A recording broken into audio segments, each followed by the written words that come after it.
28 probinsya ang mabibigyan po ng bagong Pilipinas Mobile Clinics. Bahagi ito ng hakbang ng gobyerno para mabigyan ng serbisyong medikal ang ating mga kababayan. Si Bernard Ferrer sa Detalye Live. Bernard? Babalikan po natin mamaya ang ulat na yan ni Bernard Ferrer. Samantala, patuloy po ang profiling ng Department of Labor and Employment sa mga manggagawang Pinoy na maapektuhan po ng tuluyang pagsasara ng POGO sa bansa. Magkakasama ng dole ng job fair na laan partikular sa displaced POGO workers. Si Rod Lagusad sa report. Posibleng makapagsumite na ngayong linggo ang lahat ng internet gaming licensees ng listahan ng kanilang mga Pilipinong empleyado na maaapektuhan ng kanilang pagsasara ayon sa Department of Labor and Employment.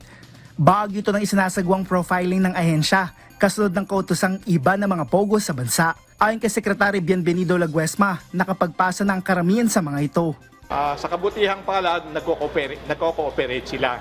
Dahil humihingi sila rin ng tulong, paano nila mabibigyan ng ayuda ang kanilang mga manggagawa. Gusto namin na merong voluntary compliance. Yun ang ma-develop natin na kultura para hindi na mangangailangan ng third-party intervention. Sa kabuuan, nasa 30,000 na mga manggagawa ang maaapektuhan nito. Una nang pinuntahan ng Quick Reaction Team ng Kagawaran ang mga hindi pa nakakapagpasa. Pagkatapos ng profiling, magsasagawa ng job fair sa unang linggo ng Oktubre, darating na buwan. At meron na kaming partnership sa mga posibleng maging employers nila sa pang-inaharap.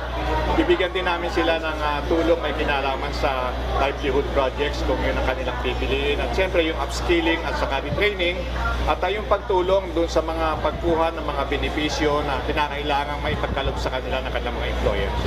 Ang naturang job fair sa susunod na buwan ay para sa mga displaced POGO worker. Nasa 70 employers naman ang una nang nagpayag ng kanilang partisipasyon sa naturang job fair. Kasabay nito, nakipag-ugnayan na rin ng DOLE sa SSS para sa unemployment insurance benefit na mga apektadong eligible dito. Ayon kay Laguesma, may dalawa ng naunang job fair na kinasa na maaaring pasahan ng mga aplikasyon ng mga displaced POGO worker.